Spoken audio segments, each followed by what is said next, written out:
that's something inherently special about fighting games itself is the in-person interactions of combat, right? Yeah. And you don't get that online. And there's more than just us and more than just old heads that like that. Yeah. There's new people that like that too. And some new people haven't experienced that because maybe they got started playing fighting games during the pandemic. They got started with, Strive, and that's it. Right? Anything with good netcode, right? So now that they show up to an offline event, which could be just 6 or 8 people, and they're like, "This is sick. These people are here. We can have this new group of friends potentially that I could just talk about fighting games with and have a connection with, and we can sit down and play."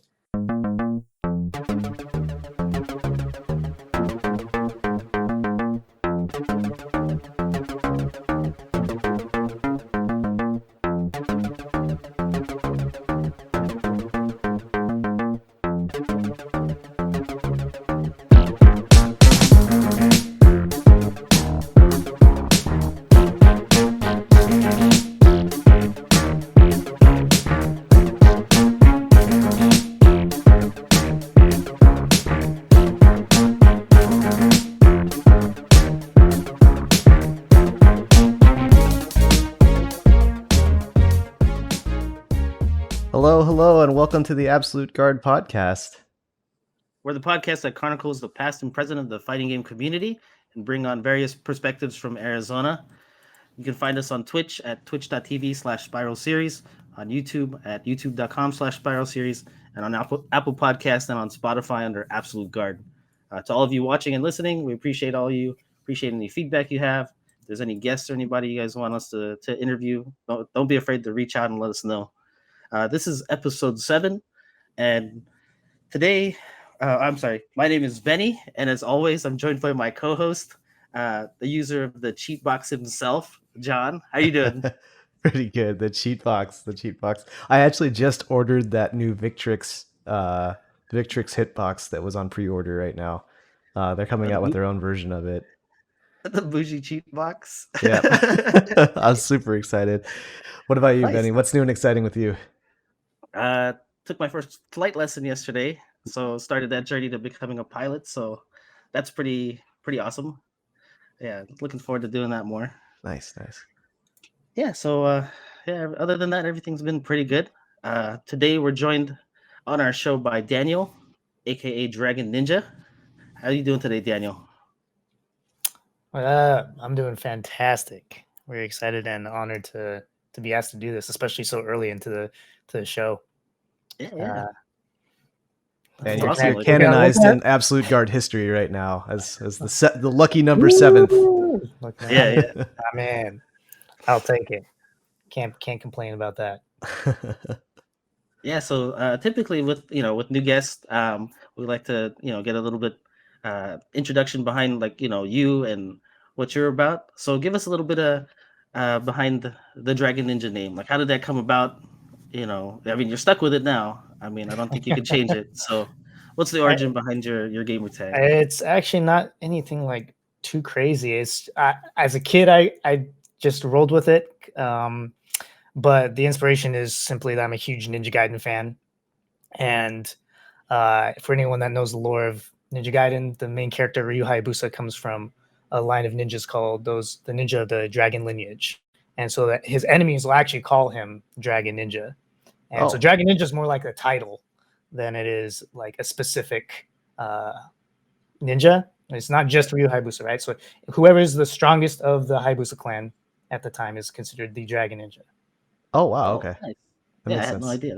That's awesome. It kind of reminds me of like Bushin Ryu, where there's the master of Bushin Ryu, and there's a successor, and then Strider Hiryu, like there's a Strider thing. Like Strider's a title. Strider's right? a title. Yeah. Okay, that makes sense. Very cool. And then you like the different classes. But yeah, that's a whole different ninja section I could get into. But yeah, the name simply just comes from the title that's in my love for Ninja Gaiden. In fact, in the NES. In the NES booklet, instructions booklet, they actually have it reversed because of the translation or whatever. So it's like become the ninja dragon is what it tells you. Like it's telling you about like the cinematics that the game has, and then it's like after the cinematics, you'll take control of your character, become the ninja dragon. I totally, I can see Ninja Dragon flying in the 80s and 90s, I think, as a title. But we are a fighting game podcast, and I'm kind of curious about your history with fighting games. Like, when did you get started playing? So I come from a big family. I have 2 older brothers, and one of those older brothers was pretty into fighting games in the early 90s. He still plays a bit now. So we had consoles at home. I had older brothers to take care of it. They bought it. I didn't have to worry about it. So I did get started in Street Fighter 2 era, but goodness, I can't remember for the life of me which game or like which version of it was that we first had. Because I was so young. Like I must have been like 4 or 5. Right. And by then I think it was like Super Turbo was probably out by then. I don't remember if that's the cartridge that we had. So that was my first experience with a fighting game. But my first time like really wanting to get good and beat my older brother was with Alpha 3. Okay. And we had that on PSX. We had the PS1 port. Right. I remember always I still get mad at video games. Let's be honest. Yeah, I think everybody does. When I was a kid, I remember getting so mad. I was like, man, if I get them. But that's when I like really started to love fighting games. Yeah. So in terms of that, like, how long did it take you to get better than your brother? Or are we there yet? Like, I'm hoping you're past that. Right? Yeah, I mean, I definitely spend much more time playing fighting games now than he does. But when I actually surpassed him, quote unquote, it's hard to say because there are like some games that I was becoming better than him at, and other games that he would still mop me up at. Namely, like he really liked Tekken. So in the Tekken 2-3 time, he would school me. It wasn't a chance. But Alpha 3, I did start, evening it up. Nice. Yeah, that's always a big motivator. Older brothers, cousins, whatever, your friends that are just better than you. Like, that's always a big motivator for anybody. I think just trying to get over that hump, and like when you do, like, it's an accomplishment, right? Yeah, it's kind of like there's nothing like having somebody that lives with you, right? I remember John was talking in one of the earlier podcasts about having a group, a pod, right, that you play with, and when you have your own brother, right, someone who lives with you, you could wake up and Saturday morning watch some cartoons and then jump on and play some games with each other. I mean, it's like how every superhero has their origin story, where it's usually like based in some kind of tragic, like catalytic event. It's like the tragic event is just getting your ass beat by an older sibling or an older neighbor or whatever. Yeah, so I was gonna say, in terms of fighting games, also, like in our community, you're known for like DOA. What was like the first DOA game that you started playing? It was actually DOA 2 Hardcore Demo Disc on the Demo PS2. disc. What are those? It was a demo disc. So I can't remember which magazine had it. I can't for the life of me. Nor do I remember even what other games were on that demo disc, actually. But I never had DOA 1. Like, we had a Dreamcast when DOA 1 came out, but didn't end up getting it. I remember hearing some friends of mine, and even friends of my older brother, talking about, hey, Ryu Hayabusa is in this game. And I saw him, and he has a different costume on, right? He has like this open face, like his hair showing, and he's got like sweatpants on and like sneakers. I'm like, as a kid, I'm like, that's not Ryu. Yeah. I totally wrote it off. I was like, whatever, that's not Ryu. There's no way. And then the 2 demo disc came out, and they had Ryu, Kasumi, Hayate, and Ayane as your playable characters. And I was like, well, let's play the ninja guy, clearly the ninja guy. Because when I was a kid, I refused to play female fighters. Refused. Oh, okay. And so I was like, let's pick the guy who's clearly a ninja. Yeah. Which actually in DOA 2, Hayate wasn't even a ninja. He was Ein, but that's DOA lore. He was like brainwashed, right? So he was just like karate guy, karate man. So I played this ninja, Ryu Hayabusa, and I was like, I started thumbing through. As soon as you pick the character, you have I can't remember, the demo disc I think had 3 costume options, and costume 2 was his NES costume. I was like, gosh dang it, they got me. And so then I started playing that a lot. And then we ended up getting the game. I saved up my allowance, picked up DOA 2 Hardcore, and played that for a really long time. In fact, I didn't get to play much of the update to Ultimate or 3 because those came out exclusively to Xbox, and I didn't have an OG Xbox growing up. In fact, to like play the Ninja Gaidens that came out on that system, that system, like Vanilla 1 and Black, I had to, I did a console swap, borrow with a friend to be able to play those. But yeah, ever since DOA 2 Hardcore is when I like really loved the series. I would play 3 over at a friend's house, but I didn't get a chance to own it in lab. And then continued on with 4, 5, and 6 and Dimensions. And been loving it ever since. Fell in love with the RPS system that's in it, the mechanics and all that jazz, as anyone does with their favorite fighting game, right? Yeah, like I think for me, like I remember, it was 1, 2, and 3 because I was Xbox, and those were the first DOA games I played was 1, 2, and 3. And I think for me, the thing I liked was like the counter system because it wasn't really something that was in like other games. Like I had played Tekken, but then like to me, like I love martial arts movies, so to like see the counters and like the kind of back and forth, like I thought that was like the coolest thing for me playing that game. Yeah, Xbox was sitting pretty because they're the ones that they got all the latest and greatest versions.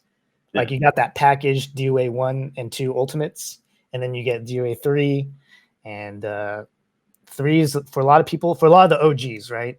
Yeah, it's either 2 Ultimate or 3. It's like there's a bounce back and forth between which one is their favorite.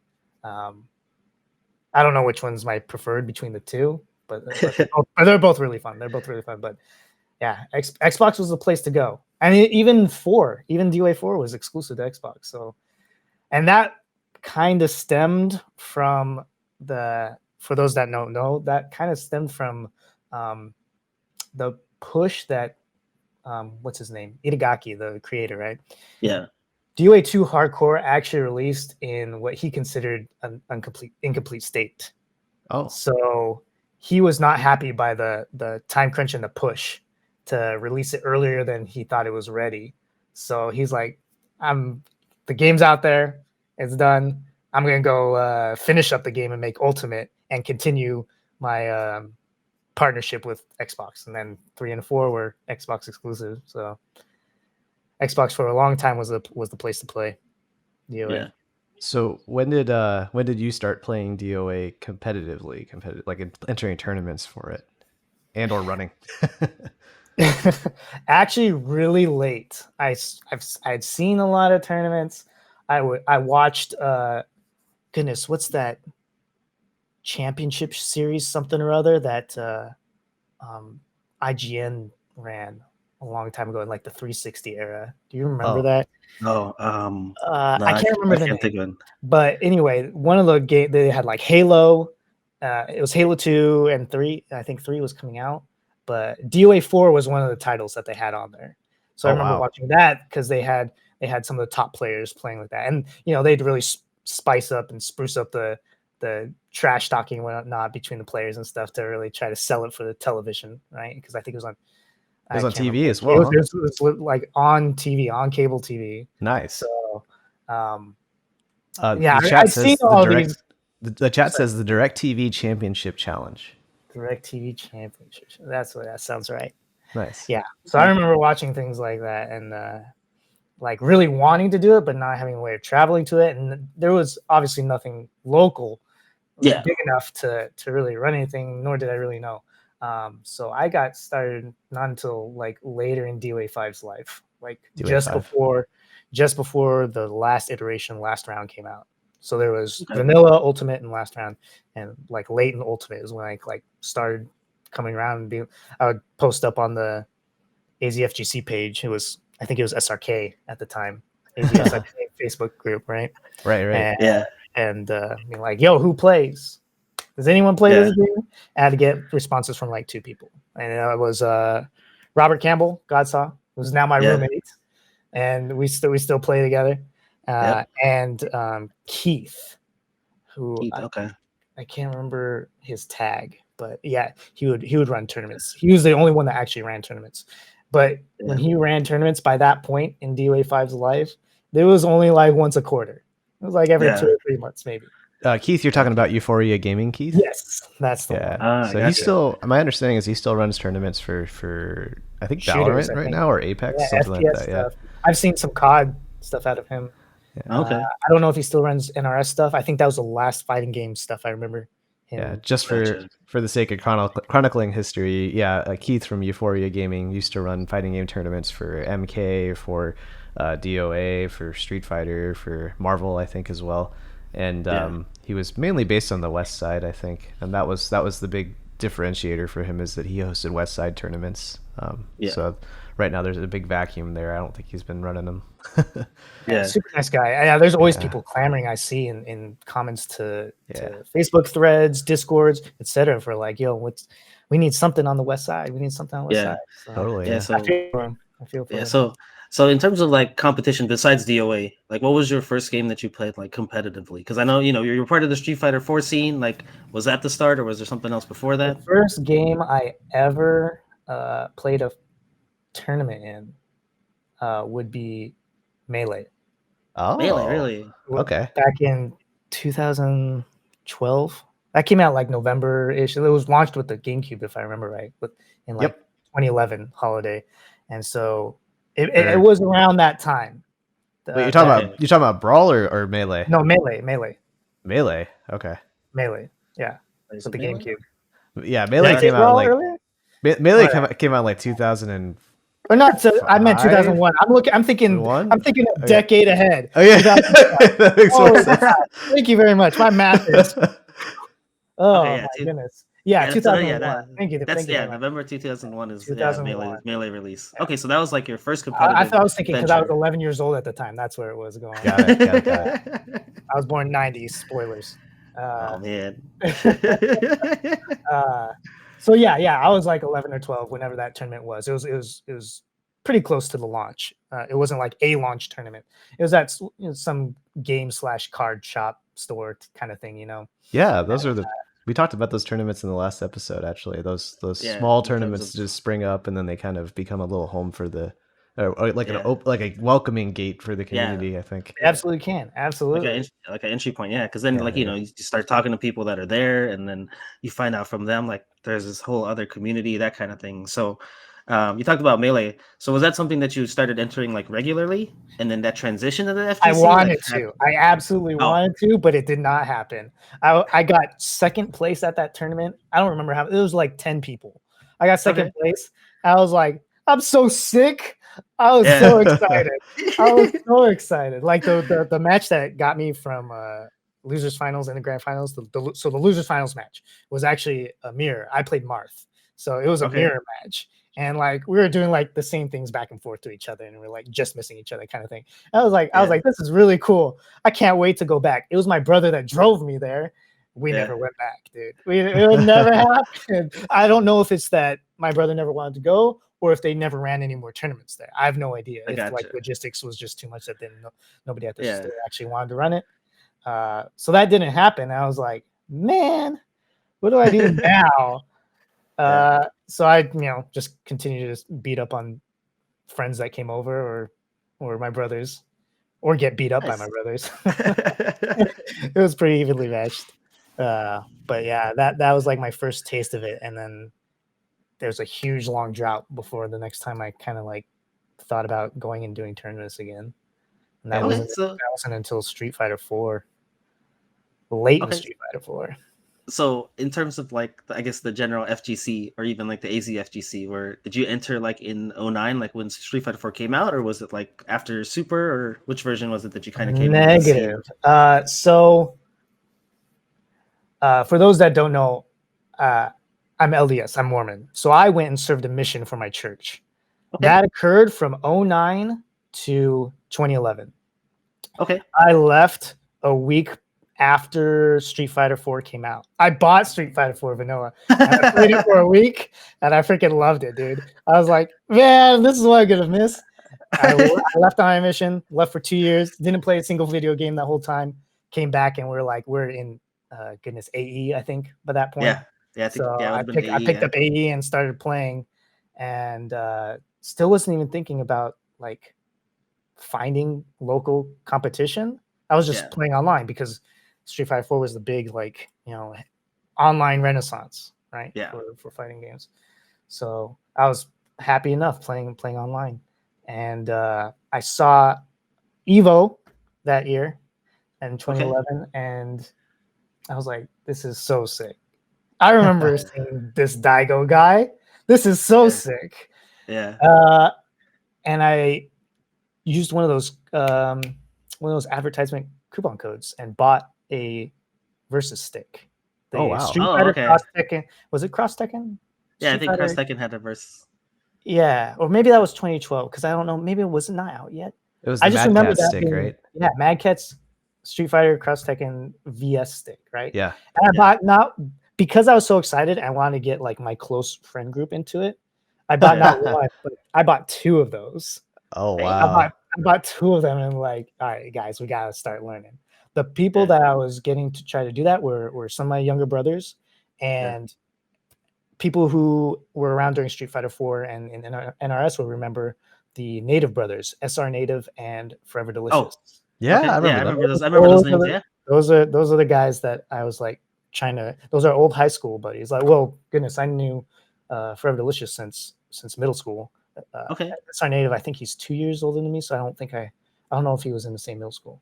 Anyway, point is, those are the guys I was really trying to get into fighting games, because I was hanging around with them a lot, and they took up with it. We were playing Marvel 3 and Street Fighter 4. I never got any good at Marvel 3. I didn't even try to enter any tournaments game. That's John only. Like, I love that game to death, but I never got good at it, and like, I really liked that game. It was very fun. It's cool. It's super fun to watch, and it's fun to play. It's just I never got good at it. I couldn't.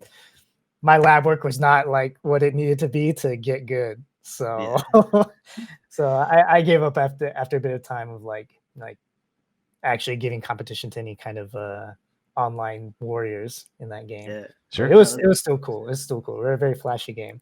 So then later that not long after that. That year that I watched Evo and purchased those sticks, I think it was November. It was like the second to last or last Ranbat of a season, and it was a Spiral Series Ranbat. Oh, cool. Yeah, so it was like I think it was also the last season that you did before Steve took over. Right. And it became TGZ Ranbats. But I do remember that being a big eye opener, like, there's all these people here close by that meet up to play. I don't have to worry about this online delay stuff. Yeah. Because I've already felt that. Like, anyone who's, even if you're brand new to fighting games or online gaming in general, like, you can tell when something feels off between offline play and online play. So, I already felt that. This was around the era of delay-based netcode being the standard, right?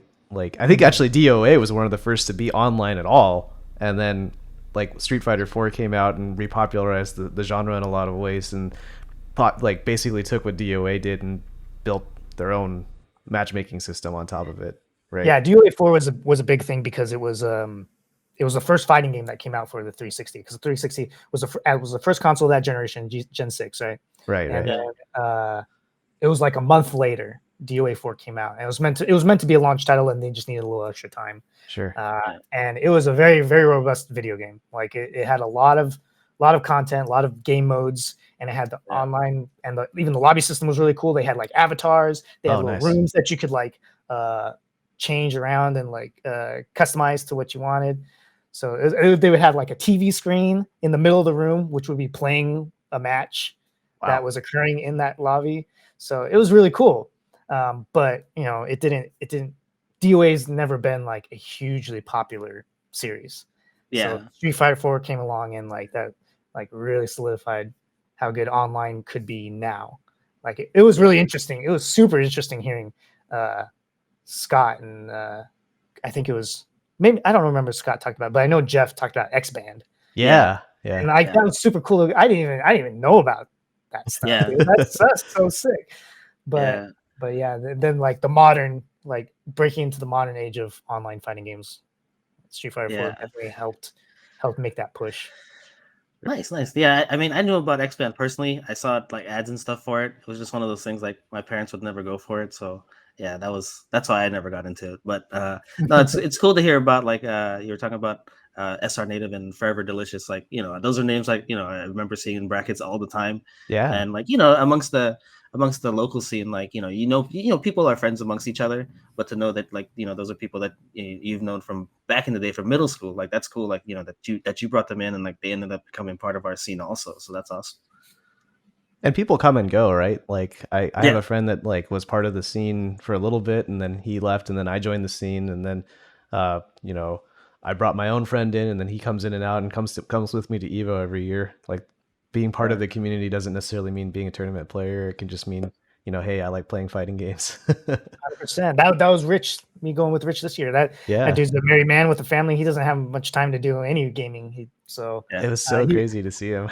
I was sitting there talking. I was beating him up the whole weekend, dude. I was like, dude, you should have just entered a tournament. You could have entered one. You could have entered Third Strike and mopped up a couple of these new kids from Fightcade. You would have been fine, dude. Yeah. He's like, no, I haven't played in years. You don't know. I'm like, dude, it's gonna be like riding a bike. He was playing casuals during that weekend. He's like, dude, I should have entered. I'm like, I told you. Yeah. You just need that warm up period, And then like, I mean, the thing too, like you talked about getting 2 sticks, like that's a, you know, that's a big investment too. That's like, you know, $400 plus, and it's like it also like, you know, it talks about how serious you were, because it'd be one thing if I bought like a stick, right, and I invited a friend over, hey, you want to play? Here's your pad while I play on this thing, and they're like, what? You know what I mean? But for you to be like, hey, you want to play? Like, I got another one of these. You can use this too. Like, you know, that's a testament to you and like, you know, how serious you wanted to get into things. Because it's to underscore that real quick, that stick that you're talking about, the big black Street Fighter Cross Tekken versus stick, those are the Cadillac of the sticks at the time, if I recall correctly. Those are the big, not like the cheapo Mad Catz plastic ones, but the big ones that were made of wood and stuff. They were heavy. They were heavy. And they're like still jumbo plastic. size. They got a lot of metal stuff in them. That one, okay. Too. They were still plastic. It was just like really thick, and they had some metal in the framing. It's just, they were, as the kids like to say these days, they were bougie. They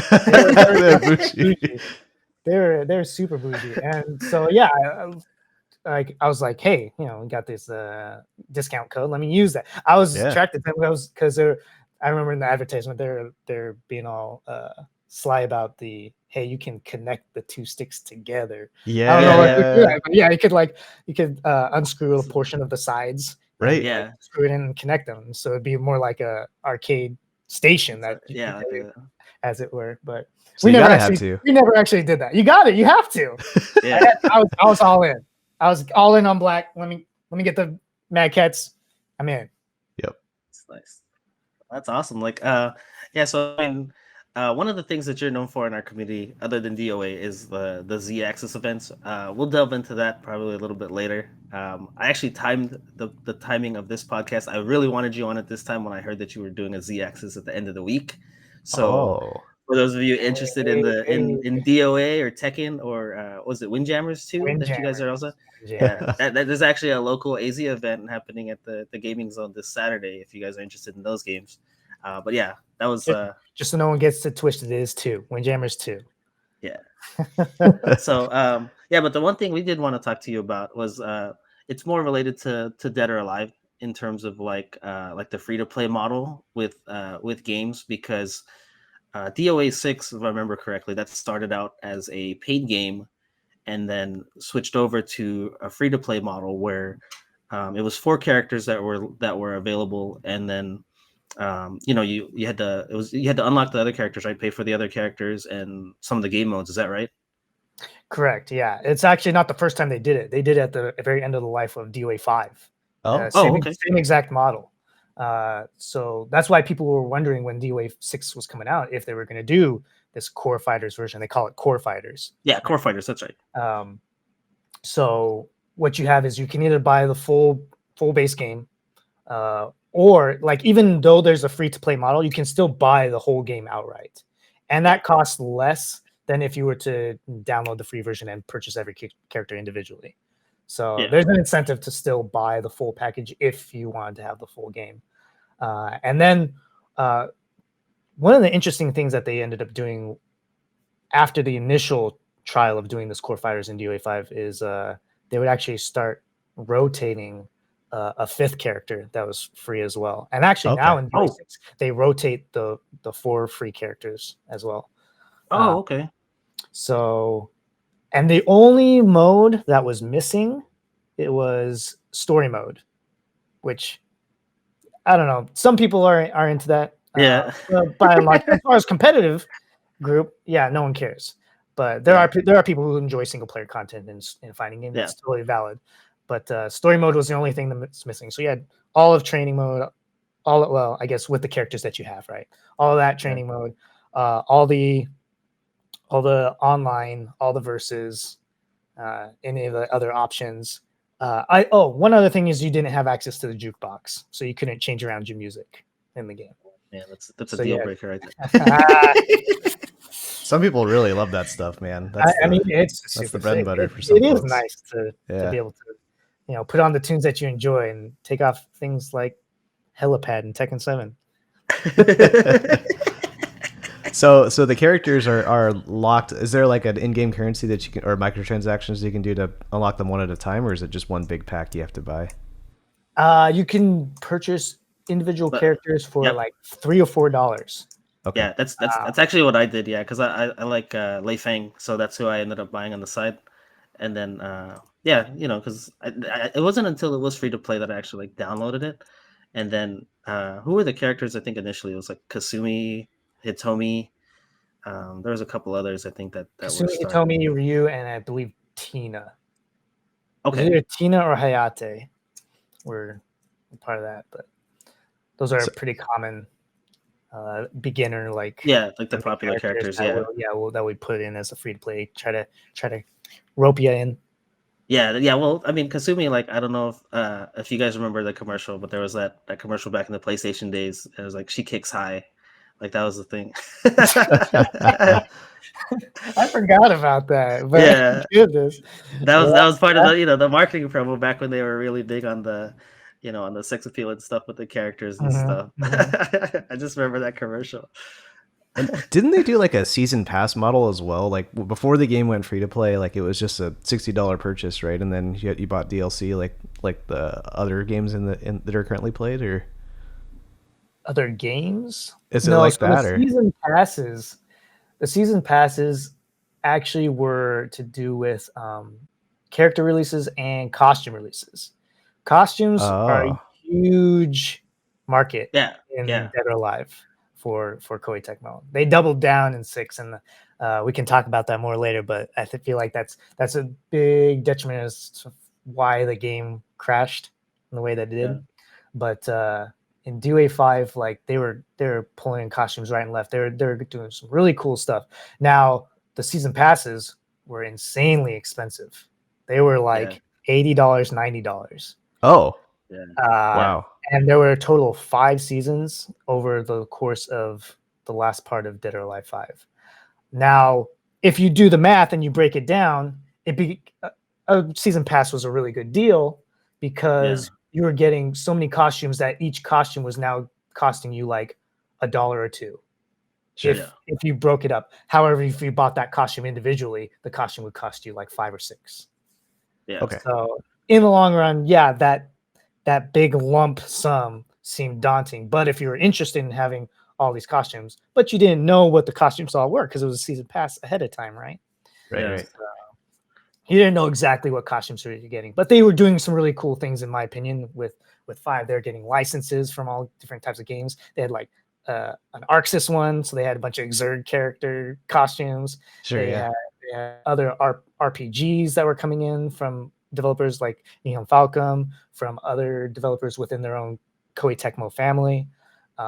They also had this thing they did, I can't remember if it was 2 or 3 years, where they would do a costume contest and would have people do Halloween costumes for their characters, and you would draw them and submit them, and the winners would be selected to get their costume put into the game and implemented as part of the season pass. And it was the entire cast would get this, so it was a really cool like community interaction with artists. I would see people all over the community, you know, like commissioning artists. They have the idea, but they don't know how to present it or draw it, so they commission an artist to go and drop the character sheet, you know, do the front backside views and such, and then present it to Team Ninja, and then a few weeks later we'd hear who the winners were for each character, what was the selected costume for each character, and not long after that it'd get released. So things like that were really cool, and we're including these season passes, and so you had a plethora of costumes that would come out in a season pass, along with maybe a character or two. Okay. Yeah, I didn't know about that whole like the community involvement thing. I think that's really awesome, because like I think for a lot of people, like, you know, being in a video game, whether that, you know, or, you know, having something that you want or something you did in a video games, you know, whether that's, you know, like a character inspiration, you know, costume even, it's just like, hey, I'm the one that designed this, or I'm the one that thought of this idea, and they put this in the game. Like, to see that, you know, come to fruition, like, I'm sure for a lot of people that was, you know, probably a really awesome moment. Be like, yeah, this is mine. Yeah, a game series that you're a fan of immortalizes something you created. Yeah. Another thing is, like, a lot of, you know, fighting games now are moving to the games as a service model, and so when you have a game as a service model, the community aspect becomes significantly more important, because without, like, your community or your player base is essentially part of the service that you're offering to people, as that multiplayer aspect. And so if you don't foster the community, then your game as a service is going to flop. So I think that there's a recurring theme I've noticed in this show, is that every time I'm like, oh yeah, Street Fighter did this, I keep finding out the DOA actually did it first. I was like, oh, Street Fighter 4 had this really cool matchmaking system, right? DOA did that first. Also, DOA was one of the first online games, like at Xbox Live, right? Or like, hey, Street Fighter 5 had this really cool community design contest for, and jury won 2 costumes because everyone likes feet. Oh yeah, that's right. And I was like, this is really cool. I'm glad they did this. DOA did it first. That's true. That's pretty awesome. I thought Street Fighter 5 is doing that for jury. No, I think that concept is really awesome. Like because it gets people excited to be involved in more ways than just competing, right? Yeah. Not everyone just loves going on competing in tournaments. Not everyone loves jumping online and getting their butt kicked over and over again. Some people play the fighting game because they really like the characters in the story. Yeah. And so for them to be involved with those characters in some way that's meaningful and impactful and becomes cemented, that's super sick. Yeah. So I think one thing me and John were discussing before was in terms of like the free to play model. So DOA, it started as a paid game and then it became free to play. Yeah. So I guess the question is more like, do you think it's better off that it's implemented that way, or do you think they would have been better off just starting as a free to play game to start? I think for 6 it would have been smart to start off with it, because people were expecting it. It would have gotten a lot more people to try the game out, because they did that concept late in 5's life. Like 5 was practically on its way out. It was in the last 2 years, year and a half, that they decided to implement that. And so, you know, for that, it makes sense. You know, they ran the course with DOA 5. It got its playtime. They got their money worth between the game sales and the season pass sales, costumes, etc. And then they did the free to play stuff for anyone that wanted to try it out on these last couple of years before 6 came out. Then 6 came out, and they're like, oh, everyone's wondering, all right, are they going to do it again? They're going to let people try it? Because, you know, we're, as a DOA community, we're really niche among the FGC. So we're clamoring for people to at least try the game, you know? Yeah. So I think it did suffer a little bit of initial interest. Okay. Because there's plenty of other 3D you know, streamers, FGC members, personalities and whatnot, that, you know, a new fighting game's coming out. Any new game garners some type of interest, right? Of course, because, you know, the developer publisher is advertising it. It's being shown off at game shows. but DOA 6 decides, we're gonna hold that for now, and we're gonna do our full price game. And they released, I don't remember, it was a few months into the game's life. I want to say 5 or 6 months. Okay, yeah, I got you. Because I mean, when people think of like the 3D games, right? It's typically Tekken's number one, then Soul Calibur, and then DOA. So what about you, John, in terms of that? Like, what do you think in terms of the like starting out as a free to play, or transitioning to that? I think that it's kind of I'm really fascinated by the DOA story because I often hear that I guess the excuse for not doing free to play very often from a Japanese studio in particular is that the business model isn't sound. The business model isn't worked out, right? And it comes down to like how well you can utilize microtransactions and whatnot. And I feel like those unfortunately need to be built into the game from the get go. And so like as part of your initial design for the game, you need to have microtransactions in mind. So things that people can collect, things that people can buy, and then use, but don't have an ultimate impact on gameplay, because then you get the pay to win crowd. Pitchforks and torches there.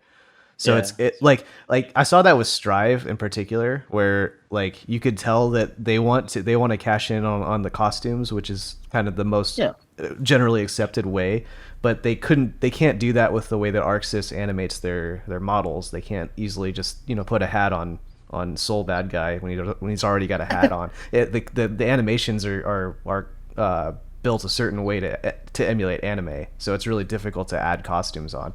So instead they tried to make it with the lobby system and those sprites and those little like loot boxes that give you like little hats and 8-bit pixel hats and stuff. So that like people are finding ways, but with Strive in particular, that game wasn't fundamentally built from the ground up with that in mind, right? Yeah. So DOA is a really interesting concept to me because we all know that it wasn't built with microtransactions in mind, but it's also one of the best suited for it because of the appeal of the costumes in DOA in particular, right? Yeah, I guess for me, like when I think about you start with a paid game and then you transition to free to play. I mean, you have the potential to like reignite the scene, bring in new players, that kind of thing. But then there's also the perception of like desperation, from players, like, oh, why is this free to play now, or that kind of thing. So I guess for me, that's one thing that I think of. Whereas if you start from the ground up, as a free to play game, like you have. Obviously you have the chance to get a really good install base like initially, right? Like you get people into the ecosystem. Like it makes me think of like Fortnite, right? Like Fortnite had, when it first came out, like the multiplayer was free to play, and then there was like a co-op like story kind of thing that you could pay for. And like I got into Fortnite and I played the multiplayer because I was playing with friends. I didn't care about that story mode. But then like you're talking about like having microtransactions built into the game, like that game was like ready to kind of usher that in, right? Like every week they'd have content and be like, hey, get this costume. Now it's like absurd now, like we were just talking about the DBZ stuff. Like I think one of my friends said it's kind of like a 6 degrees of separation thing where they've touched like every license in the world now. Like you can connect them, crossover known to mankind. Like you can connect like everything there. They're Street Fighter players, and like I guess for me, like I look at the free to play model as a start, as I think that's a more successful way to go into things, because like once you get people into the ecosystem and they know that they can get into the game for free, then with new content that comes out, that could bring them back in. Like for me, with Fortnite, like I played Fortnite for a good year and a half, right? And then stopped playing. All of a sudden Ryu, Chun-Li, Guile, and Cammy get put into there. And I'm like, fighting game, Street Fighter. I was like, let me check this out. And, it was hilarious for me to see Guile and Ryu doing like the dances and stuff. Like I was posting stuff because I was like, this is just stupid, but it was like making me laugh and I was having a ball. But like, I had been away from the system and then I get brought back in because of that. And like, that barrier to entry is not there. Like I'm just coming back. And funny enough, like I didn't even pay for the stuff that I got. I won it through like a Twitter raffle or a Twitter giveaway. Oh, So, you like, won it through a raffle? No way! Yeah. I am so surprised that you won it through a raffle. Pretends to be shock meme. I entered something for like Twitter, and it was like, hey, if you enter this, we'll give you a code for like the Ryu or the Cammy stuff, Cammy and Guile, and I got codes for it. So like that's how I got back into it. But yeah, anyway, like, I mean, what are your guys' thoughts in terms of that? Like, you know, having the initial base, like, do you think because that's something to think about even with like future fighting games coming out. I don't think Street Fighter 6 is going to go that way, but I mean, do you think I think what's the Riot game? Project L. Project L. Yeah, they're supposed to be free to play to start, right? From what I understand, yeah. I mean, like, to pull it back to DOA, like, I remember when they did finally do the free to play for 6, there actually were some streamers and like especially Tekken players that were trying it out. And I wonder what that shift would have been like if it was from the get-go, from the initial hype about game launch. So I think Project L coming out, and I totally agree with John. Like, I think if you're going to do a free to play model, doing it from the get-go and having the overall system prepped for it and built around it is the way to go, because now you know what to expect, and you know how to, like the Japanese developers having their issues with, is it a sound business model? Is it going to generate the revenue that we need? Now you have it ready to generate that revenue because it's built for this path. Right? I think there's a double-edged sword to it as well, because it may be some of my cynicism from being a software engineer is cutting into it a little bit, but that's fair. More perspectives. After a while you figure out, okay, so I can make X amount of money by building X amount of game, right? And so when you design it a free-to-play game with microtransactions in mind, you know, the other half of it should be the game itself. But if you can slowly cut corners on the game, so to speak, and be like, well, what if I make a little, like 25% less game? And if I do that and the microtransactions are still propping up the game, we can get away with it. And so there is like that dark side of free to play that you see with mobile shovelware and stuff, where they're like, what if the microtransaction model is all we need and we don't need a deep fighting game or anything behind that, you know? And that's a tougher one to figure out. I'm playing devil's advocate to my own argument, because again, if you start from the beginning and you're gonna end with a clear vision of free to play, you're gonna get all the benefits that Daniel mentioned, like, you know, the bigger install base at the beginning, and, you know, giving more people giving it a shot essentially. But it's, I guess the potential downside that I see is just general cynicism with corporate America, or not corporate America, but just with consumerism in the world in general, is that, like, then they may just cut depth of the game instead if they can save money and make money on costumes, you know? I could see that for sure. I guess, Daniel, in terms of like the DOA community, was there any kind of like I guess backlash or anything in terms of like the game modes? Because you talk about like single player content, right? There's some people that just want single player content. They don't care about online and competitive, right? And you know, if you think about Mortal Kombat has a ton of single player content, the crypt stuff to unlock. People love to do that kind of stuff. And like, I mean, aside from the characters, because for me, like, competitively, I would have been like, yeah, I only want to play this character. I just gotta unlock this character. I can play online. Like, I'm good to go. Like, was there any kind of backlash for people that want that, you know, were like, well, why can't I have story mode to start? Why couldn't I have score attack or survival mode? Those kind of things? No, in DOA's case, because they actually offered that individually. You could actually purchase, you could download the free version and purchase the story mode, and it was less cost. It was like $10 or something like that. So it was less cost than buying the full game. So if you were really interested in the one single player aspect of the game that wasn't in the free version, you could buy it. So it was interesting. So in DOA's case, that wasn't a thing. There wasn't really any backlash that I saw. You know, I'm sure there's some people that are like, oh no, but there wasn't this huge collective that I saw that really pushed back at Team Ninja or Koei Tecmo for that, because it was offered at a reduced price. Yeah. Well, I mean, it's interesting because you said that like they started rotating like the characters that were available too. So like, I mean, if you bought story mode, like, I mean, I guess in a way, like you could play through the story mode with those 4 characters, and then whenever they did the rotation, like all of a sudden, like you have new content without buying new content, right? Right. But on the flip side, if you started becoming competitive and you hadn't bought the game yet, Yeah. and your character got rotated out, now it's time to pony up some money, man. Yeah. You know, Put that. spend the $4 or $5 on your character, or get the whole game if you're going to be competitive, in my opinion. But you know, to each their own. But yeah, I mean, there's that potential as well. You know, maybe you downloaded the game and you see somebody that interests you, but they're locked and like, man, when are they going to get rotated in? And can happen. And some people would, you know, I remember talking to people and trying to get them into the game and being like, I would either compare a certain characters to a character that they played in another fighting game, or they would, or a lot of instances would be they played DOA 2 back in the day.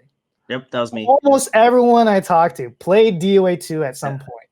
You know, either just in passing at a friend's house, or they played it a little bit more on the Dreamcast, and they remember the character that they played. Legacy characters have all made comebacks, right? Yeah. 6 has like one legacy character that's not. I like 2. Either way, it's very few, right? So they're all there, practically. And so there's always someone that's like, you know, you can recommend them. And I remember being excited when their character or the character I was recommending was in rotation at the time, or if I knew that it was coming soon, because Team Ninja on their Twitter or whatever would be like, hey, these are the characters that will be rotated in and who's rotating out in the next week or two. So that was always an interesting topic in Flip Flop for talking with free to play fighter people like that had downloaded in that manner. In fact, I downloaded the free to play version on my Xbox, so I bought the game twice. I got on my PS4 and Steam, and so to play with the Xbox guys, I just downloaded the free version. And for a while, Ryu was in there. And then he got rotated out. And I'm like, what do I do now? Yeah. Well, I mean, like you said, I mean that's actually an interesting point too, because it's just like if the game's not cross-platform, you know what I mean? Then you do have a way of playing with people like on Xbox. Like, you know, I don't have a PlayStation, I have a PC and Xbox. But if I'm like, hey Daniel, I got a stick for my Xbox, do you want to play some DOA? And you're like, well, you know, you could just go download the Core Fighters version and then go buy Ryu and be like, all right, you know, what did you put in $5 into it? Yeah. Versus being like, oh yeah, I got to go to GameStop and pay $20 or something. You know what I mean? Yeah, that's what's super sick for that time. Yeah, before crossplay really happened. Now everyone wants crossplay, understandably so, and so then you wouldn't have to worry about it. You could play on the system of your choosing, assuming like sync issues are taken care of and all that jazz. But I think one of the big problems with crossplay that people forget about is I'm opening up to a bunch of console users that may or may not be on Wi-Fi. And then that ends up creating a bunch of problems. And I was curious about like when DOA 6 switched to free to play, you know, did you have any like issues accommodating the sudden influx of casual players? Were there any downsides to that switch to free to play? Yes and no. It's interesting because DOA for a while has had a connection indicator. Okay. So we've had that for ahead of its time again. All right. So for the LAN users or the Ethernet users, it was an issue because they could just decline. Okay. So for the Wi-Fi users, it was an issue because they were getting declined. And they're like, we just want to play the video game. And we can't find matches in this game that doesn't have a huge install base. And we're like, you Wi-Fi players, just go play with yourselves. So, I mean... So do you think going free to play was a catalyst for that or created that situation? Or was that going to happen anyway? I think that was going to happen anyway, just because indicators already there. I think it was already there. It was that issue was already happening, and free to play just upped the amount of people on both sides. Oh, okay. So it amplified the conversation, so to speak. Yes, exactly. Okay. So yeah, like last week when we mentioned to Scott that you were coming on, he mentioned that there was some backlash there, and I couldn't find anything on Twitter or whatever about that. So I was curious. It's mainly the Wi-Fi was the issue, or were there other backlash parts? When it first went free to play, an influx of players. Did you get like a culture war, like an 09er problem where everyone's like, "Oh, back in my day," not really. Before any of that occurred, there's always been a offline versus online, just like in most fighting games. There's a big rift between offline versus online players, and saying like, you'd never win offline, blah blah blah. You guys suck. You use online tactics, all that. That's always been a thing. So none of those two issues that I talked about, like the offline versus online and wired versus wired versus wireless, those were there before the introduction of free to play. Free to play was all good in my perspective, just because it upped the install base, and because it upped the install base for both crowds, it was great. I thought it was awesome. Okay. Yeah, so only good. I was gonna say, well, I mean, I could see that too, because I mean, especially like the smaller game, right? Like, it being the third ranked like 3D fighter when people think of those kind of games, right? I think with DOA or DOA 6 in particular, right? That came out in 2019. Yeah, 2019, I think. Sorry, say again, what was the question? When DOA 6 released, it was in 2019. 19, I believe so. Yeah, I think March 1st, 2019. It was a worldwide release date too. It's not like it was in Japan first or something. Neat. Yeah, and then prior to this, I was like looking at things, and like the producer of it that's been involved in like DOA and with Koei Tecmo, he left, and that's after like 16 years. So in terms of like support for the game, like we talked about like the switch over to core fighters, and then the costumes and the DLC and stuff like that. Was there anything else or was there more content being released after, or did it just kind of cease at a certain point? It was a 1-year game. They straight up, Team Ninja just put out the word. This was before Shimbori left. Shimbori is the name of the director that left. Before he left, they year out from the game's release, they're like, we are ceasing development. This is going to be the last balanced update. No further costumes or details can be given at this time, but please continue to support DOA. And that's the kind of wording that they gave, and that's why the end of DOA 6 leaves like such a sour taste in a lot of people's mouths, because they didn't leave us with a whole lot, and they kind of just said, hey, thanks for playing our game. Thanks for giving us some money. Keep playing our game, but we got nothing new for you for now. We'll talk to you who knows when down the line. Like how would you say that affected like the competitive community for it? Because like if there's no more balance changes or no more content coming out, for a lot of people it's just like, well, do I continue playing this game just because I love it, or because for a lot of people that's a big thing, right? Like this, especially nowadays with DLC, like as much as I think a lot of us might hate that in some ways, it refreshes the game, whether it's like a new characters come out or new season pass comes out, balance changes come, it reinvigorates the community in a way. But how did that affect like DOA, you think? It was absolutely a point blank shotgun shot to the chest. Like, it killed everything. Like there's still passionate people playing online and organizing tournaments and whatnot. And thank goodness, like the previous world champion, like he's one of the main like proponents of trying to keep the scene alive with his weekly online tournaments and such like that. He's like, you guys have to, if you guys want more, like, we don't know if this is really like the end of DOA completely, but if you guys want more, you have to support latest game. There's no ifs, ands, or buts about it. Like, you have to be showing up and showing that there's interest in the latest game. But yeah, what happened was like people said there's no point to this. DOA 6 was already a bit divisive among the DOA community because there were new mechanics introduced that some people didn't like. Right, just as it wasn't as radical as say a Street Fighter, right? Because Street Fighter, I see like 2, 3, 4, 5. There is such a huge radical shift of mechanics between all those games, right? It's not something so drastic between the DOAs, but the introduction of a meter system and mechanics surrounding it really didn't jive with a lot of the DOA community. So a lot of them seemed like they might have been playing the game out of duty and love for the series itself, as opposed to wanting to play DOA 6. So once support was cut, it's like, well, Team Ninja's gone, I'm gone, kind of thing. So do you think it would have been better if they hadn't said anything at all, and then let everyone kind of stew over DOA 7 and then rally for that online? No, I think both would have resulted in the same thing, and just the stewing would have taken longer, right? If they hadn't said anything and just been silent.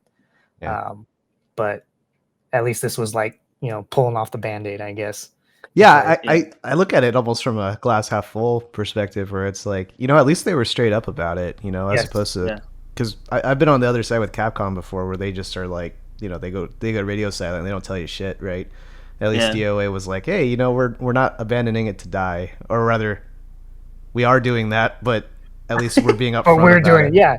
I mean, at least we're telling you. Always important. Nobody. I don't know of anybody that's going to be against transparency of development of game or any event or organization that you're involved in. Right?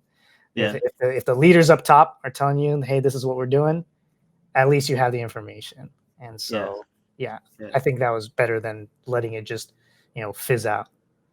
I think we could all agree, if we to go back in time, if they were to say we're end of lifing DOA 6, but DOA 7's on the horizon, I think that would have been the thing for everybody to be happy about, right?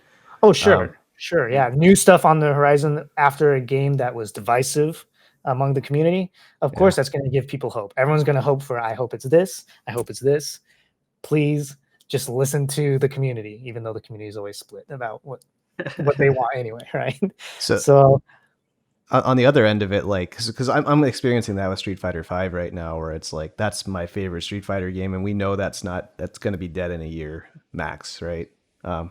And so I'm curious, like, so on my end as a competitor, I'm like, well, that means this game, like, that's at least it's not changing anymore. And if it's not changing anymore, now I can really break into a lot of like the really deep parts of the game, and knowing that they're going to be static from here on out, right? Like, this is the meta of the game from here on. And so I'm curious about, for DOA 6, from your perspective, like, is the meta in a good spot right now? Did you find that it actually created more evolution when knowing that it wasn't going to be patched in the future? Did anything new or positive come out of that? I think it is interesting being in a state comparative to an old game, right? You hear about these discoveries of Street Fighter 2, Street Fighter Alphas, like years, 20 years, 30 years later, right? Of hey, here's this new tech that we found out about, or here's the explanation of why this glitch or problem occurs. And so now that DOA 6 is in that state, finding out things in DOA 2 is really cool. So I could see that happening with DOA 6. So it's really interesting, like what you said, John, being able to break it down and not worrying about anything changing. In fact, a good example in DOA's own series is in DOA 5, a glitch was found that allowed you to completely cancel the recovery animation. And it's like of certain moves, very certain moves. And some characters could take advantage of this glitch more than others.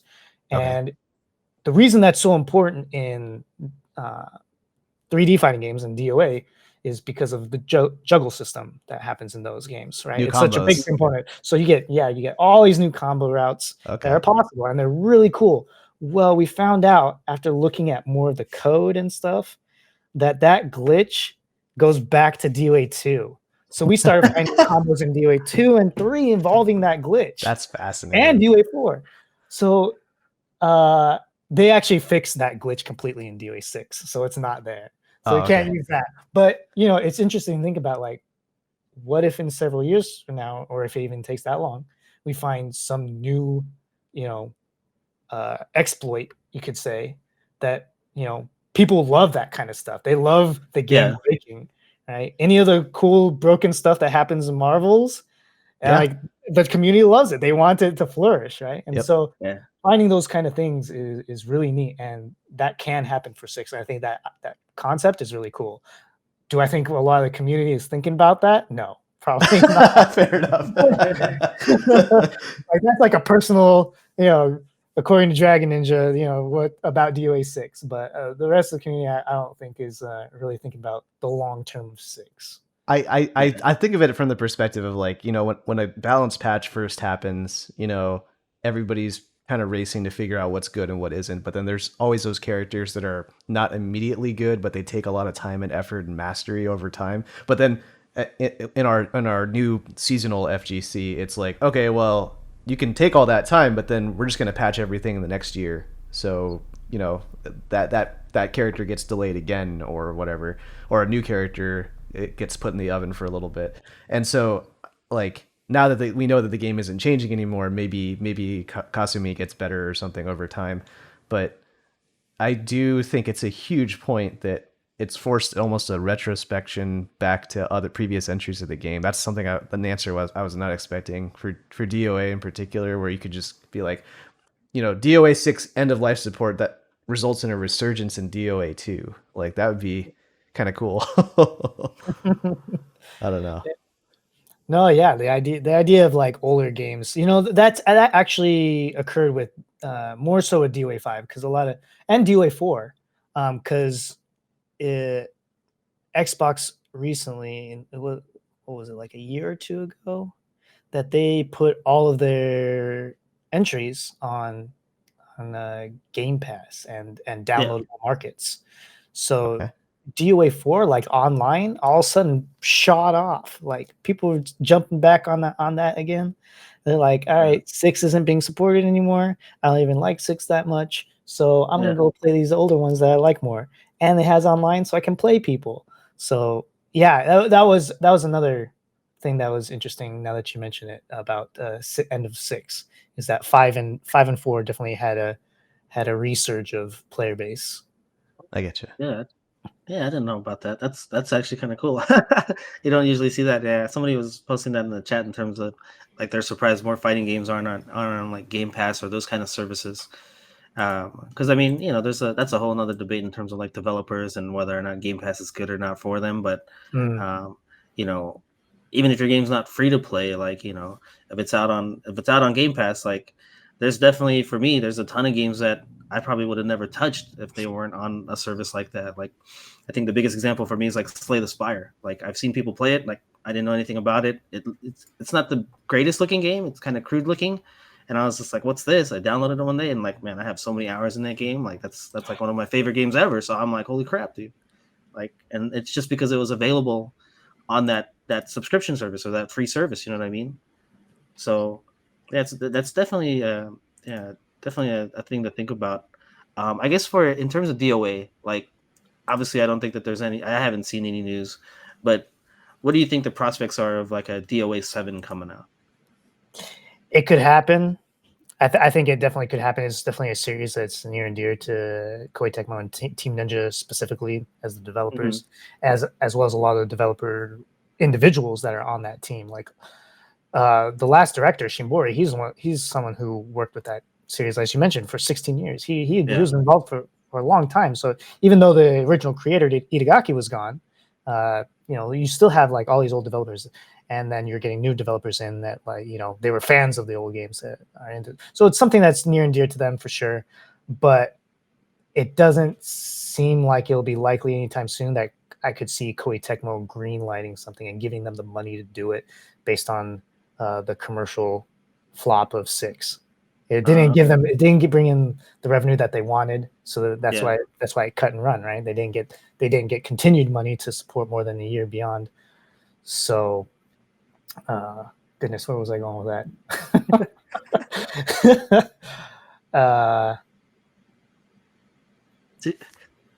Yeah, no, I don't know. I guess my thing would be like, would you think it would be something for maybe like, I don't even know if you can really define like generations of consoles or like the next, whatever the next iteration of consoles is. Do you think that would be more likely? Yeah, more likely. Because it's going to take like I was mentioning, it's going to take some time. They're not going to turn around 2 years after the game or 3 years now and say, hey, we're developing the new game. Team Ninja has already announced one of the games they're working on, which is not a fighting game. because they're involved in several things, right? They're usually involved in like 2 or 3 projects at a time. Yeah. So yeah, I don't see it happening. I see a lot of people actually being like, "Yo, please DOA 7." When Koei Tecmo was like, "Hey, we're going to be at Tokyo Game Show 2022. Look forward to it." And then people like, "There better be a DOA 7 announcement." Like, okay, you're reaching. There's definitely not. I have no hope for that happening anytime soon. Right? Okay. But I do think, like I said, it's something near and dear to them. So I don't think it's absolutely dead. I don't think Dead or Alive is gone forever. But I think it'll take some time for it to come back. Do you think that there's a potential for the series to be revived in like spin-offs and stuff? Like, I know they did the volleyball spin-off, and we could talk about the volleyball as much as we want, but like is there a potential for like a action game or some kind of like what if you do like a Ninja Gaiden but with DOA characters, man? Because they do have Ninja Gaiden. They already have Ryu Hayabusa as a character that's playable in something else in an action game. But I never, now that you mentioned, I don't think I've ever really thought about them doing something like Cannon Strike or Cannon Strike. Yeah, I remember that game. Cannon Strike or the Nino one that they did for Tekken, even though that game's bad. But the Guilty Gear one, Overture, whatever it's called. Oh yeah, that one. So like that concept, I guess there could be. That sounds like a really interesting concept that I never thought about. But the difference is like that's those other things we just named are fighting games that are breaking into action, but like with Team Ninja, they're an action game team as well as a fighting game team. Yes, so they're already good at that shit.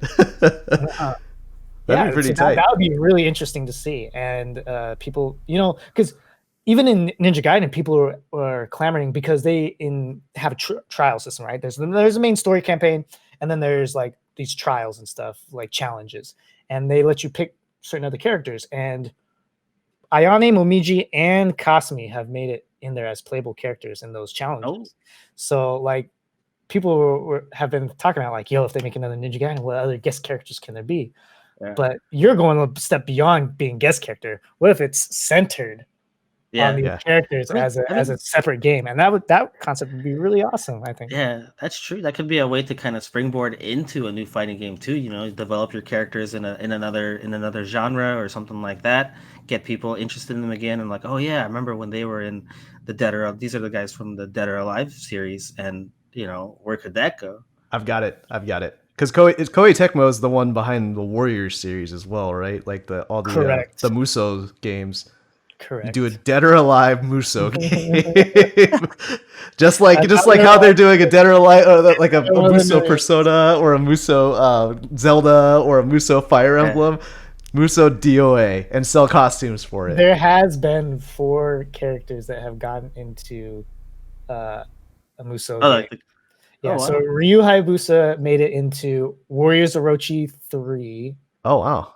And then there was that Warriors All Stars game that they came out with, and that actually had Ryu, Kasumi, Marie Rose, and Honoka. Marie Rose and Honoka are like the new super popular characters in the new Japan. waifu. Like, they're the waifu baits, right? For sure. So Japan loves those characters, so they put them in one of those Muso games. But an entire DOA dedicated Muso. Yeah, that's another option. I don't know. Hey, we're throwing out ideas. Just make sure you put us in the producer section or something, please. They have the engine. They just reuse the engine. Yeah. Well, yeah. One thing I definitely wanted to talk to you about on this podcast too was just your involvement in our local community with the Z-Axis. So for those that don't know, Z-Axis is a monthly that Daniel tries to hold that involves the 3D games, hence the name Z-Axis, right? So DOA, which is his game, Tekken, and then I think at some point you had Virtua Fighter here and there, and like right now you got Windjammers 2 in there, which I think that's I guess I kind of want to know like what kind of got you started into doing Z-Axis, like what was the catalyst for you to do that? Well, to echo the exact words of our good friend Rick, it was selfish. I just wanted to play DOA tournaments with people. Keith wasn't running them as often as I would have wanted to play, so I'm like, I'm gonna do it. Yeah. And we're over on the east side as well. Keith's west side. I mean, he hosted some stuff here. He would one of the tournaments I went to, he was hosting at like UAT, right? Mm-hmm. So he would host stuff over here. But I just wanted to play more often. I wanted to play people more often. I wanted to compete with them more often. But I didn't want to have to like fly out of state to go do that. So I just did my best to try to make an event, but also get people interested in the game itself. So. There's a lot of work in that was involved in that. Yeah.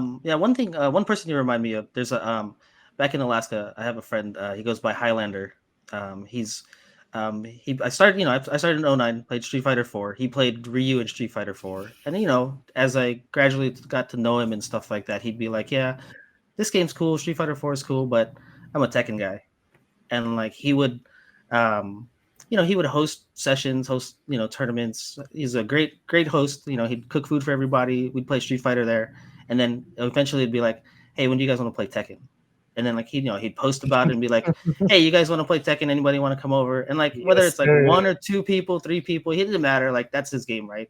So for me, you remind me a lot of him, and just like I got mad respect for you to just want to cultivate a scene for yourself, because it's like for him it was just like he'd gradually get a few people here and there, and then like I think Tekken 7 or Tekken Tag 2 came out first, and then Tekken 7 came out, and all of a sudden it's just like now he's got this community that wasn't there before. And I just remember he's just like, oh man, everybody's playing Tekken, this is awesome.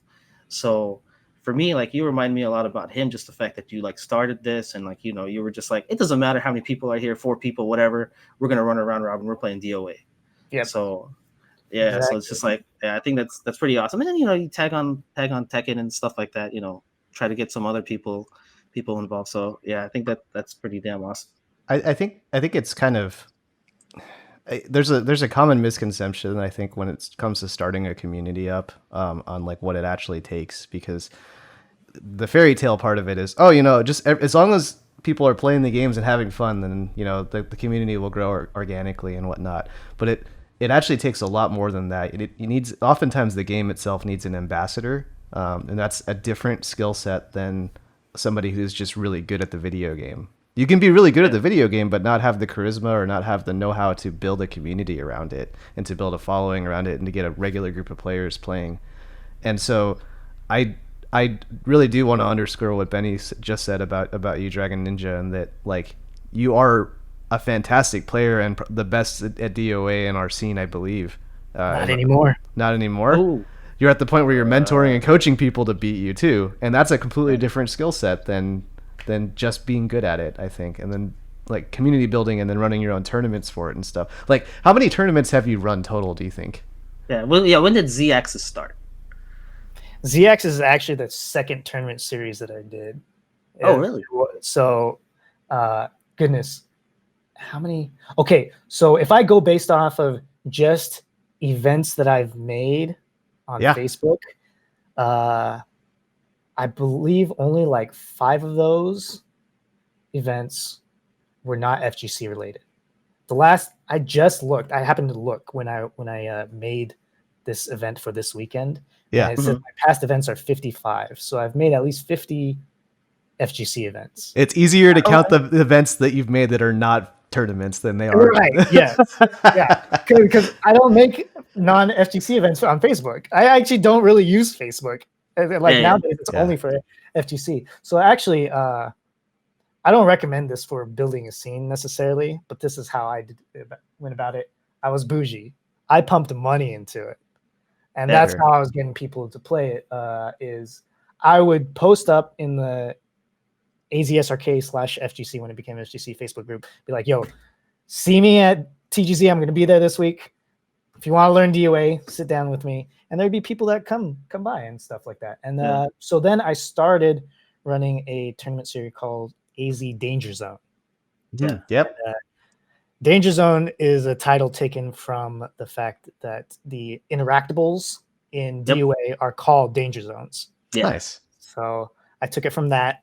And actually, AZ and Danger Zone Crew is actually what I still call my group of buddies that help me out with Z-Axis. It's like a secret channel we have in our Discord, secret Discord tank. Nice. So I ran a few of those, and then Tekken 7 was coming out, and I was like, they don't really have someone who runs consistently right now. There was pot shot tournaments here and there for Tag 2, but I was like, let's bring them in. Let's bring them in. Maybe some of them will start playing DOA. Again, selfish thought, but that's where I was going.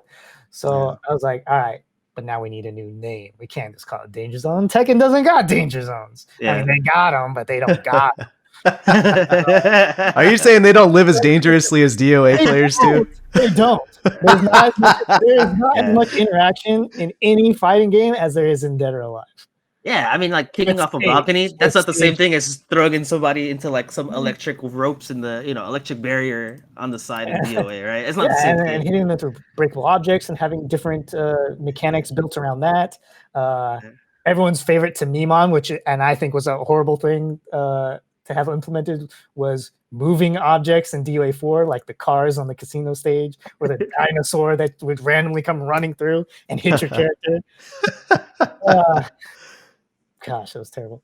But anyway, so I can't remember. I only went through like one or two names, and I quickly first thought of the Z-axis advantage, and I was like, that's too long. Let's just call it Z-axis.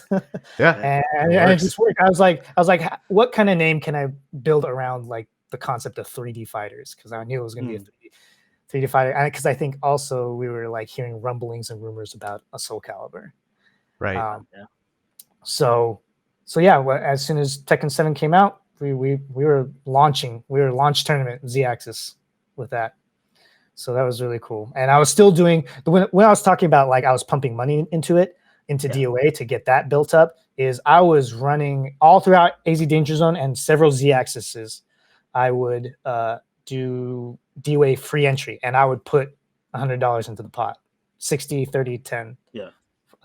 For first, second, third. And I did that for a long time, which I am now doing again, because now it's end of DOA 6. I want people to start playing again. I've gotten kind of complacent with trying to get people to play DOA, and I'm kind of like on the warpath. Let's say real quick. So you don't make money running tournaments? You're actually losing money? I lose so much money. I lose so much.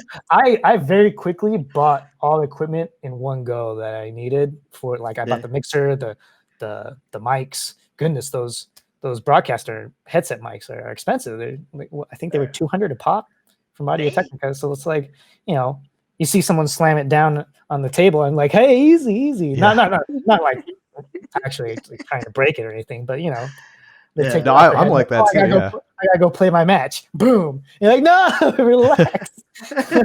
You realize how much that costs? But no, I mean, so yeah, like getting all that equipment and getting like the whole stream set up. I wanted to be able to have my own stream setup, so I didn't have to rely on anyone else's owned equipment for stream stuff. I could show up and have everything I needed to for stream, and it was all good. Now I do think, as a tangent, I do think, player experience is more than stream what viewers have as a viewer experience. So I focus more on the players, of course, when I'm at the tournament, but I do want them to have like footage of their matches for those that got to be on stream. Like that hypes people up, makes them excited. And so it's been a lot of Z-axis. I've been pretty regular about monthlies with that ever since. That was 20. Yeah, I was looking at I think it was 2017 when I did my first one. Yeah, I was looking at the challenge. I looked you up on challenge, and it was like, it's like 2017. So to be clear, you've been running Z-axis for the entirety of Tekken 7's lifespan. Like Tekken 7 has a local because of like the main local, I think, is probably Z-axis. And anyway, now people have propped up, and there's some weeklies that are turning up Tuesdays and Thursdays, which is awesome. Good for them. Yeah. But as far as the one regular, not to toot my own horn too much, but the one like regular tournament that was going on for Tekken 7 for a long time was Z-axis. So. I do think there's a correlation too, because I think correlation between Tekken 7 being probably the healthiest traditional fighting game scene in Arizona and how consistent you have been in running that event. For sure. Big correlation there. It's interesting to see like the changeover of who I'm fighting for a tournament date. as far as against the other TOs. I've seen it come and go, right? Ranbat's happening, so then Z-Axis goes on hold for that amount of time. Then there was like the TO roundtable Facebook Messenger group where we had Street Fighter and Marvel trying to get in tournament weekends. We had anime trying to get tournament weekends, etc. So, and then now those guys are gone because of the pandemic, and I'm like, yo, when can I run Z-Axis? Let me get in there. Well, I think a monthly format, that's good too, because honestly, that's something that when I started the TO, that was my focus, was to push towards a monthly, just because I couldn't attend something weekly, right? For some people, that's just, it's a tough thing to do, to continuously come every week. You got to think about money, that kind of thing. Whereas if it's monthly, you can, okay, well, this is happening every month at, whatever date. I can plan for this. This is like the one thing I'm going to do a month. So in that way, I think, it might help out some people that, maybe can't go to those weeklies. So yeah, that's something that I always think about in terms of like tournaments. Even like you talk about Ranbats like every 2 weeks. We talked about that briefly in our last episode, where maybe that's not something that people can attend regularly, or they miss out and it kind of like ruins that experience. Whereas the monthly is like, it's a single tournament kind of thing. It's like I can go here, test myself, let me come back. I'll come back again next month. It's almost its own conversation all in one, of like monthly versus weekly, or even bi-weekly, right? There's so many different factors into each of those styles of tournament running. The time that you have to commit for weeklies and stuff like that, the amount of people that will actually be able to show up week over week. Will you have diminishing player base? Is there a certain time frame of a month where let's say week 1 of month usually is your best, and week 3 is like, no one ever can come. And monthly can be like the inverse of that. It's like, it's once a month. People might make more of an effort to show up because they know they only have that one chance. Exactly. Or whatnot. Like there's a lot of different avenues and pros and cons to each of these styles of tournament running. For me, it's just like, I don't want to commit that much time to running tournaments.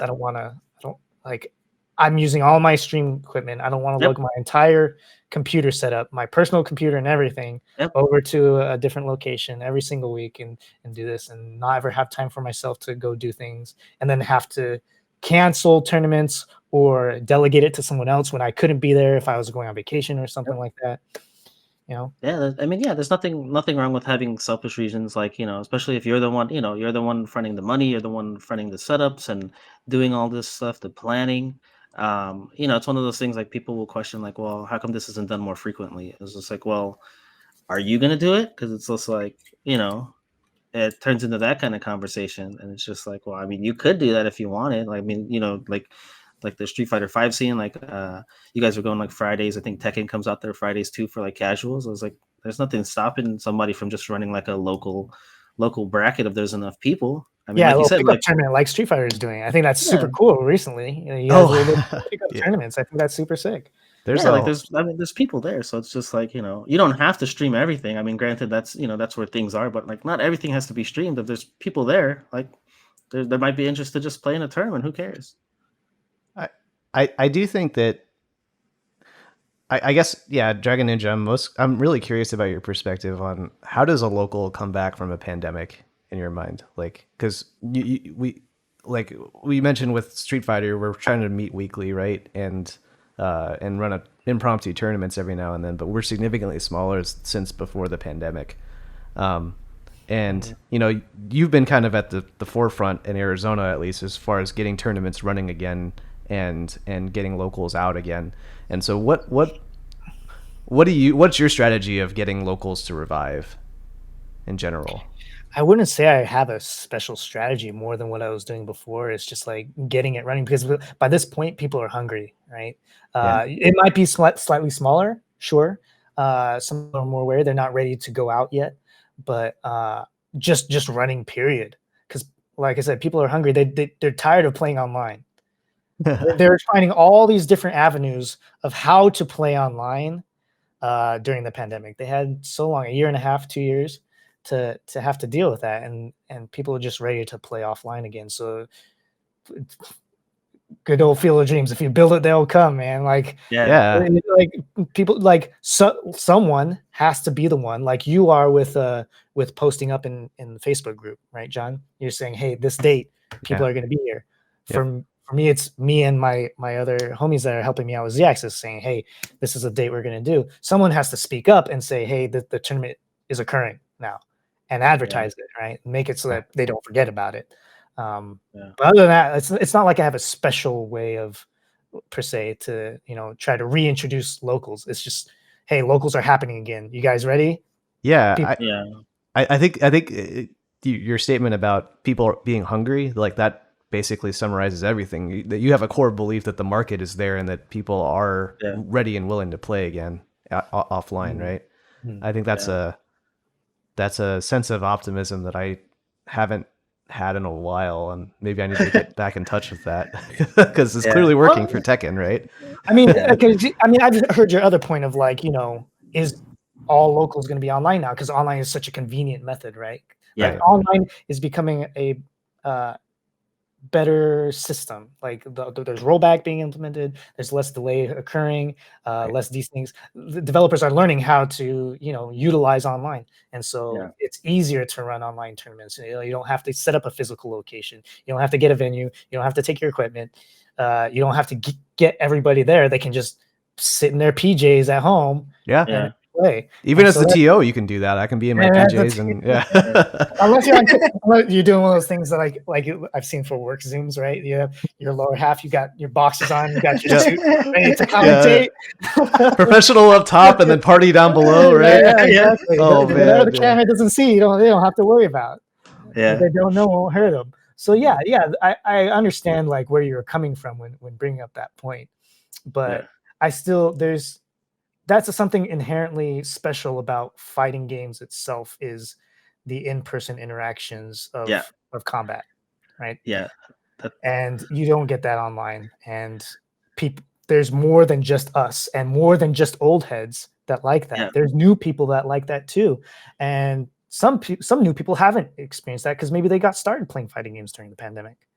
They got started with Strive, and that's it. Right? Anything with good netcode, right? So now that they show up to an offline event, which could be just 6 or 8 people, and they're like, "This is sick. These people are here. We can just have this new group of friends potentially that I could just talk about fighting games with and have a connection with, and we can sit down and play." So basically, the sense of community trumps all in this case. It's worth it, right? That's what I was gonna say, because to me, like, the big thing for me, especially like doing TO stuff, is like the community aspect. Like, I don't necessarily have to participate or play in a game, but I just love being in that environment, seeing people play, the hype, the in-person hype.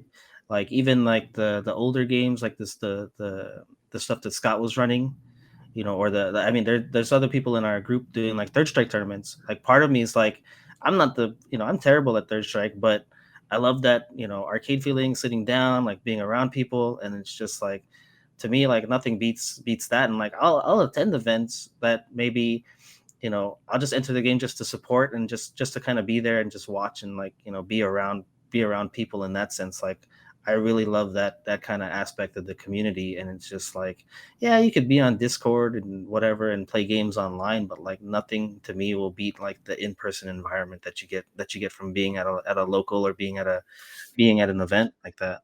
I agree.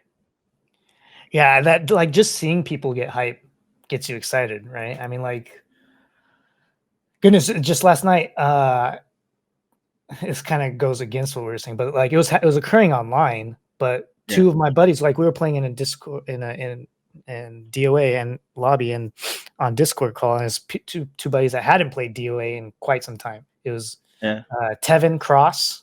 Oh yeah, I know Tevin. Yeah, Japanese Steve. Oh, okay. Japanese Steve. We were playing, and so it's like here, like I wasn't even playing. I was just spectating the whole time. I just put myself in spectator mode. I was like, I don't want to watch you guys fight, and just hearing them have fun with the game, even though they're not like hard labbing it and like really trying to be number 1 player AZ or any region, whatever, at the game. Just hearing them have fun with the game is super exciting, and that feeling is immensely amplified when you're all there together in person, in my opinion. and then you get to, you know, after you're done fighting, you get to, you know, talk about it. You could go out for food and hang out. Like you literally become friends. Like I think that concept is super interesting and very invaluable comparatively to just having online interactions.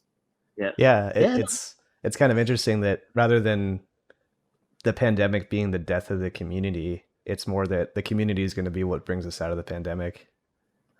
It's kind of interesting. Jon, hey, I got that from you, man. I got that from you. That's the optimism that I'm hearing, and that's making me rethink my nihilism. I like that. That was a good quote. Holy cow! I'm gonna frame that. No, that's awesome, man. Like, I mean, this has been great talking to you. Like, you're one of the people. Like, I'm basically like the guest liaison. I'm the one that's been coordinating like who to talk to, and like you were one of the people that I had like on my initial list just because of like your involvement locally in the community. Because like, there's a lot of people. Big honor. Yeah, I mean, there's a lot of people like, you know, obviously everybody wants to hear from the OGs and the OG stories and this and that. But like for me, like there are people in the community, whether they're 09ers or for you, like 2012ers or whatever you want to call them, you know, that are big parts of our community. And like, you know, from Z Access and, you know, running that monthly, like Jon said, I think there is a direct correlation between like the healthiness of that teching community and that it continues to be what it is, because, you know, you have been putting an event out there. So, I mean, I guess from both of us, like, I want to say, thanks for joining us. Do you have any shout outs, like your Twitter? Like I said, I timed this because you have Z Access this weekend. Like, do you have any shout outs or anything you'd like to promote? Well, if we're talking about Z Access, I'd actually like to give a personal shout out to all of my homies, Jeremy, Rob, that I now live with because of DOA, Rob Campbell. I could bring him in. We could have guest number 2. There we go. Hey Rob, if you still watch it. He was in the chat. He could literally just walk in through that door. I don't know. I'm down. Cameo. But yeah, like come on in. Oh. Hey Rob, do you want to be on TV? For the audio, for the people listening on Spotify or audio right now, they're currently bringing the camera feed. What's up, Rob? The other half of the DOA community. There we go. Maybe. Anyway, so yeah, like these guys that have been helping me out with Z Access, like it's always a team effort. Like Jon, you've had help with from T-Dot and etc. Benny, you've had help from your family with your events. Like events can't really occur. It's just one person. It's way too hard. So super shout out to all these guys that have been helping me out. Jeremy, Maynard, Rob, who else? Kidney, other Jeremy, Anthony Haw has helped out a few times. So that's really cool. And so if you want to see more Z Access, my channel on Twitch is twitch.tv/Dragon Ninja Ryu. And we'll be running this weekend, like Benny said earlier, be DOA first, then Windjammers, and then Tekken 7. And we have had other 3D fighting games in the past, but as attendance dwindles, then we swap games in and out, see what people want to play. And if there's ever like a resurgence of people that want to play a certain game, then we bring those back. I mean, like you're a testament to that. So it's like, hey, you guys want to play Virtua Fighter? Hey, get some people together, say, hey, I got 6 to 8 people that want to play Virtua Fighter. You can get something going. Yeah. And we hope that you'll come back soon, Dragon Ninja, and join us and answer some more questions about DOA or 3D or anything like that. This is a brilliant conversation. And our next episode is going to be airing next Thursday. We have a mystery guest planned, and that there's still some stuff there. So unfortunately, we don't have a guest. You're not letting Benny slip it this time? Oh, no. Actually, slip it every single week. Actually, there's a correction. Like we did get confirmation. Our guest next week is actually going to be Rock. Oh, you should have held it. You should have held that. No, it's okay. That's a good guess. Yeah. I'm looking for that one. I haven't talked to Rock in a while, but looking. Yeah, it's hard to see him. He's super busy, and he like never travels up to Phoenix anymore, or at least for fighting games, right? So it's been a long time since I've seen him or played him anything. So he's one of the OGs in our scene. So Yeah, like John said, that's going to be on the 25th, next Thursday at 5 p.m. Pacific time on twitch.tv/Spiral Series. Then you can follow along and find that later if you couldn't tune in live on YouTube at youtube.com/Spiral Series, and then also on Apple Podcasts and on Spotify under Absolute Guard. And just want to say thanks again, Dragon Ninja, for joining us. And thanks everybody else for tuning in and listening. Alrighty, see you later. Bye.